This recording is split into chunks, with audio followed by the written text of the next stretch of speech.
On this episode of Game Shack, I ask you guys what you want to see from all three big retro arcade companies coming out in 2022. I'll give you my opinions on that and maybe give a few predictions of what might actually happen. All that and more coming up next. Hey everybody, welcome on back into the Game Shack, the world's smallest arcade. I'm your host, JDV. So it's the end of January as I record this, very cold weather.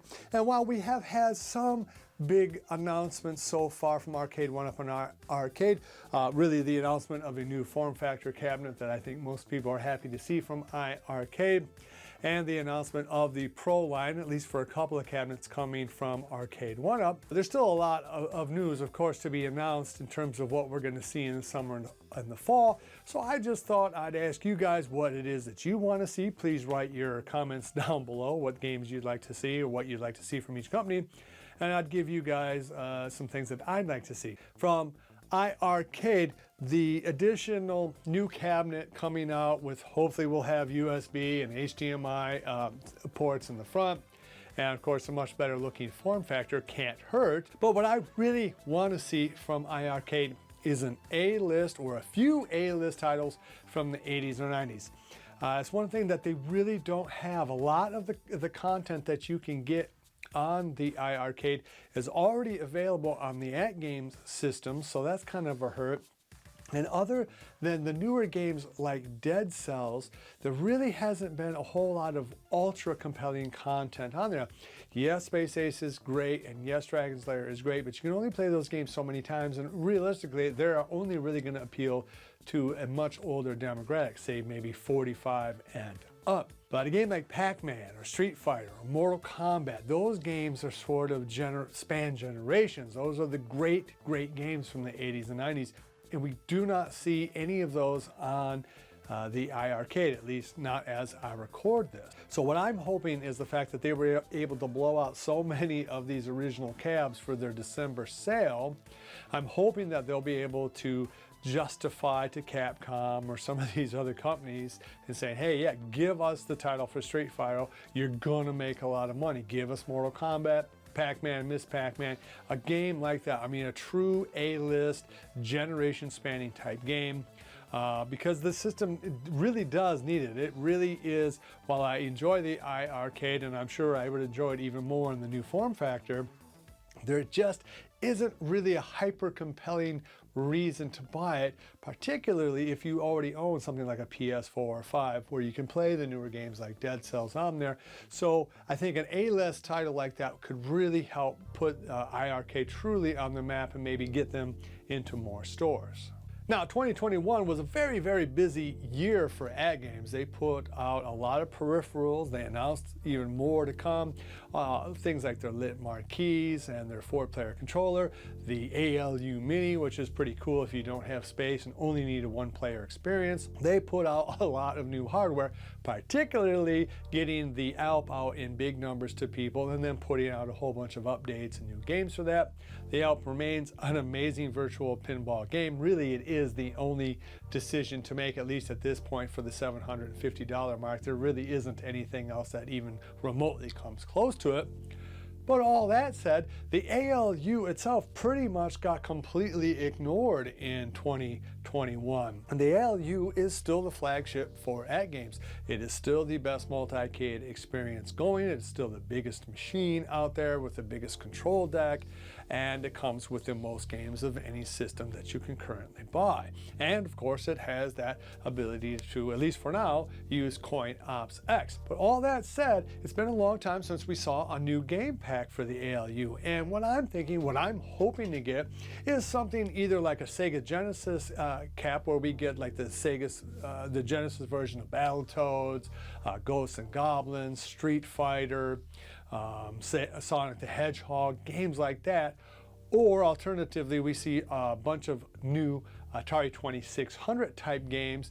I'm thinking specifically about the Activision lineup. It'd be a lot of fun to be able to play all of those Activision games on the ALU without having to use the dongle. The dongle does work, but it doesn't look great. and it's a bit clunky. I really do want to see some more Activision type games come out for the ALU.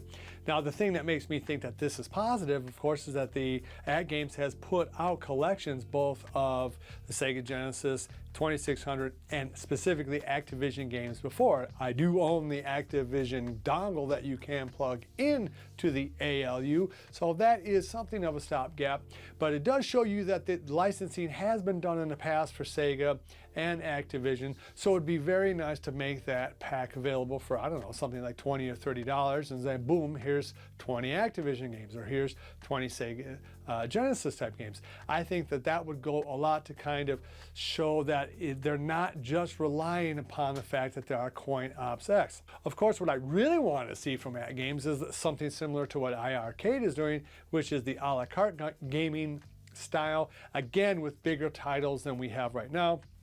Now, arguably, there's many more A-list titles already on the ALU then come on iArcade, but they still don't have something like a Street Fighter, Pac-Man, Miss Pac-Man. They still don't have Galaga or Galaxian. Some of those other big titles from the 80s and 90s that I think a lot of people would like to see. Anyway, that's what I want to see. I want to see some new game packs for the ALU, and maybe by the end of the year we get to hear some hints about the 2.0 or the next gen / pro line version of the ALU itself. It remains to be seen, but maybe we'll start to hear some rumors about that coming in late summer. And lastly, what about Arcade1up? They've already announced, of course, the Pro Line series with Killer Instinct and I think Golden Tee. Presumably, there will be more to come. I still don't think they've announced any pricing on any of that, so it kind of remains to be seen, or exactly how those games are going to play out, if we're going to get a lot of games on there, or are those just simply 1 or 2 title cabinets. We still don't know. Other than quality control improvements, which obviously Arcade1up really kind of let go in 2021, whole variety of complaints all along the board for games that came out in that year.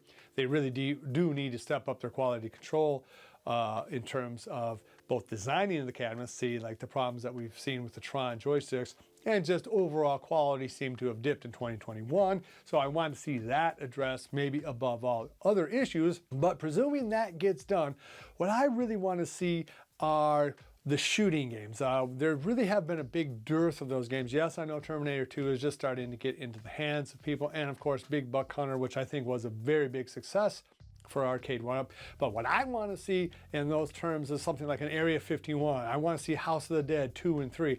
I want to see those in big, tall cabinets, 70, 68-inch tall, 6-foot tall cabinets that have a 19-inch monitor in them. The 17-inch monitor is just way too small for a shooting game. I had a build where I was using a 20-inch Dell, and that felt a little small. So there's no doubt in my mind that 17 is way too small unless you have 20/10 eyesight or something like that, which obviously a lot of us don't. I know I don't. So it really does need to have a bigger screen for those shooting games. They do need to be taller, and they need to exist. I really want to play House of the Dead on a dedicated machine with the slicked out graphics. That is something that personally I would spend $700 in. Yes, I can play a pretty good version of it on my Nintendo Wii setup that I have, and it is a lot of fun. But it would be nice to be able to have a dedicated cab to House of the Dead 2 and 3. You flick it on and bam, you're going at it. That's really what I want to see from Arcade1up. I want to see more of the shooting games in bigger cabinets with bigger screens, not necessarily pro line quality, mind you, but something around $500–600. Maybe going up to $700. They'll give us that shooting experience, that we really don't have a lot of opportunity to have right now. None really from iArcade or AtGames. All right, so that's kind of my suggestions for things I'd like to see coming out in 2022. What are your guys'? Is there something that you want to see, something more like, do you want to see more console games coming to any of these systems? Would you want to see Arcade1up get into the Nintendo or Sega or PlayStation type games, Xbox games? Would you want to see something like a Halo or a Call of Duty on one of these things? Or is it you just want to see the games that are already kind of out, but maybe more of them in a nicer package. Well, let me know what you think down below. I really am interested, and hopefully at least some of these things come true in the year 2022.